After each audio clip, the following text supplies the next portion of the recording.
Assalamualaikum warahmatullahi wabarakatuh. Saya Arin Lautfiana Nurrohmah dengan NIM 401210039. Saya dari kelas Ekonomi Syariah B. Nah, di sini saya akan mereview mengenai materi dari dasar-dasar ekonomi dari pertemuan 9 sampai 12. Nah, yang pertama yaitu mikroekonomi. Ekonomi mikro diartikan sebagai ilmu ekonomi kecil, didasari dari pola dan ruang lingkup analisisnya. Ekonomi mikro didefinisikan sebagai satu bidang studi dalam ilmu ekonomi yang menganalisis mengenai bagian-bagian kecil dari keseluruhan kegiatan perekonomian. Dalam ekonomi mikro, Islam tidak membedakan antara ilmu ekonomi positif dan normatif. Ilmu ekonomi Islam memandang bahwa permasalahan ekonomi dikelompokkan menjadi dua hal, yaitu science economics atau ilmu ekonomi dan doctrine of economics atau doktrin ekonomi. Doktrin ilmu ekonomi. Ilmu ekonomi Islam adalah sebuah ajaran atau doktrin, bukan sebuah ilmu murni. Jadi karena apa yang terkandung di dalam ekonomi Islam itu bertujuan untuk memberikan solusi agar hidup lebih baik. Sedangkan kalau ilmu ekonomi itu hanya akan memberikan kita pemahaman bagaimana kita menjalankan kegiatan ekonomi. Di dalam ekonomi mikro Islam itu terdapat dua pokok pembahasan di dalamnya, yaitu mengenai produksi dan konsumsi. Nah, di sini saya akan membahas mengenai konsumsi dalam perspektif Islam. Sebenarnya apa sih itu yang dinamakan dari konsumsi? Konsumsi berasal dari bahasa Inggris yaitu consume dan consumptions, yang artinya yaitu menghabiskan, mengkonsumsi atau memakai. Nah, menurut dari Suherman Roshidi, konsumsi adalah penggunaan barang atau jasa untuk memuaskan kebutuhan manusia. Jadi menurut Suherman Roshidi itu kegiatan konsumsi itu adalah untuk memuaskan keinginan manusia, yaitu untuk memuaskan nafsu manusia untuk mengonsumsi suatu barang maupun jasa. Nah, sedangkan pengertian dari konsumsi menurut ekonomi Islam adalah memenuhi kebutuhan baik jasmani maupun rohani sehingga mampu memaksimalkan fungsi kemanusiaannya sebagai hamba Allah Subhanahu wa taala untuk mendapatkan kesejahteraan atau kebahagiaan dunia dan di akhirat, atau dengan kata lain yaitu falah. Jadi di sini ada perbedaan antara konsumsi konvensional dengan konsumsi dari ekonomi Islam sendiri. Kalau konven itu dia lebih mementingkan kepada kepuasan dari keinginan. Jadi dia memiliki sebuah keinginan yang ingin dipuaskan. Jadi dia mengonsumsi sesuatu barang dan jasa itu berdasarkan dari tingkat kepuasannya. Berbeda lagi dengan ekonomi Islam yang di dalamnya dia lebih kepada menerapkan prinsip maslahah, yaitu mendatangkan manfaat baginya dan dia menjauhi yang namanya maldharat. Hal ini semata-mata dia melakukan kegiatan konsumsi itu untuk mencapai kebahagiaan atau kesejahteraan baik di dunia maupun di akhirat, atau dengan kata lain yaitu falah. Selanjutnya yaitu prinsip konsumsi dalam Islam. Menurut Abdul Manan ada 5 prinsip konsumsi dalam Islam, yaitu yang pertama prinsip keadilan.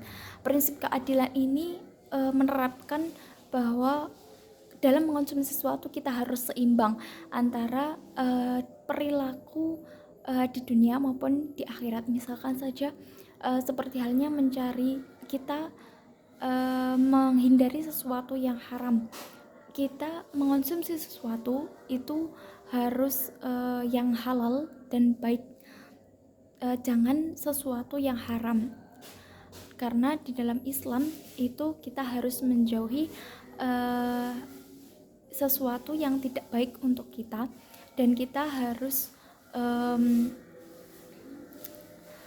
kita dalam mengonsumsi sesuatu itu harus mendatangkan manfaat bagi diri kita sendiri, sehingga kita bisa mencapai suatu kebahagiaan di dunia maupun di akhirat.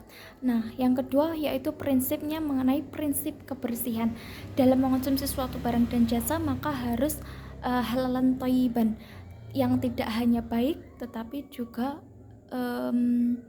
halal dari segi zatnya maupun cara pemerolehannya. Prinsip kesederhanaan.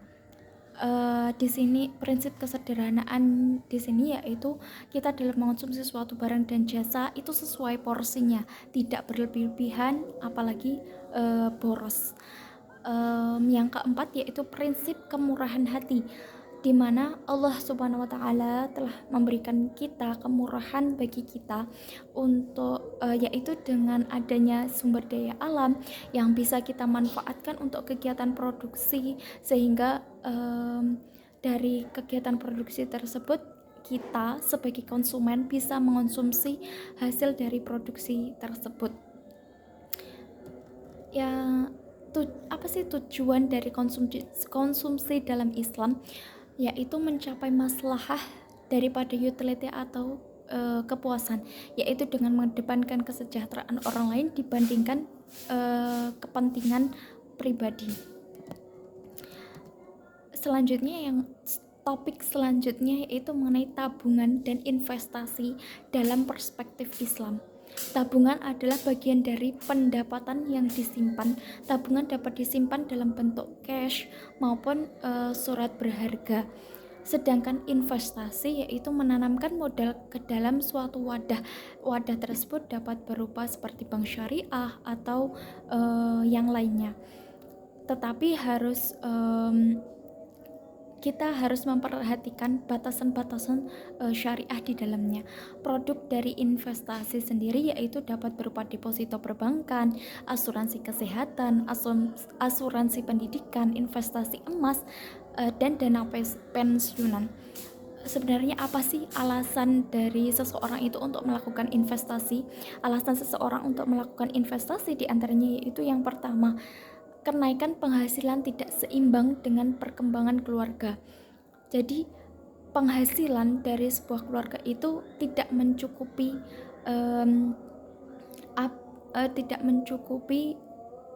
bisa mencukupi kebutuhan sehari-harinya. Maka uang itu bisa diputar atau bisa dijadikan investasi sehingga uang tersebut bisa terkelola dengan baik. Yang kedua yaitu sebagai tabungan hari tua. Yang ketiga yaitu tujuan akhirat yang memicu keuntungan usaha di dunia. Dengan berinvestasi dengan prinsip Islam, dengan batasan-batasan Islam, kita tidak hanya mementingkan dunia saja, tidak mementingkan sebuah keuntungan di dunia saja, tetapi kita juga harus memperhatikan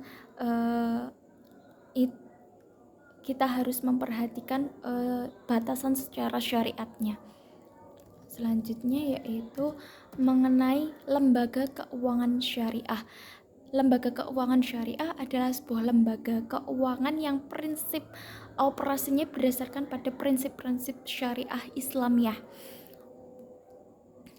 Prinsip dan konsep lembaga keuangan syariah yaitu yang pertama keadilan, yang kedua yaitu kemitraan, yang ketiga yaitu transparansi, yang keempat yaitu universal. Tujuan utama dari pendirian lembaga keuangan syariah yaitu yang pertama, menunaikan perintah Allah dalam bidang ekonomi dan muamalah. Yang kedua yaitu membebaskan masyarakat Islam dari kegiatan-kegiatan yang dilarang oleh agama Islam. Pada masa Rasulullah, lembaga keuangan syariah itu ada dua, yaitu Baitul Mal dan Wilayatul Hisbah. Nah, lembaga keuangan selanjutnya itu lembaga keuangan bank syariah. Definisi dari lembaga keuangan bank syariah yaitu bank yang melaksanakan kegiatan usahanya berdasarkan prinsip syariah yang dalam kegiatannya memberikan jasa dalam lalu lintas pembayaran. Prinsip dari bank syariah yaitu mudharabah atau bagi hasil, musyarakah atau penyerahan modal. Yang ketiga yaitu murabahah, jual beli barang dan keuntungannya. Yang keempat yaitu ijarah atau sistem sewa menyewa. Yang kelima yaitu ijarah wal iktina atau pemindahan kepemilikan atas barang yang disewa dari pihak bank ke pihak lain.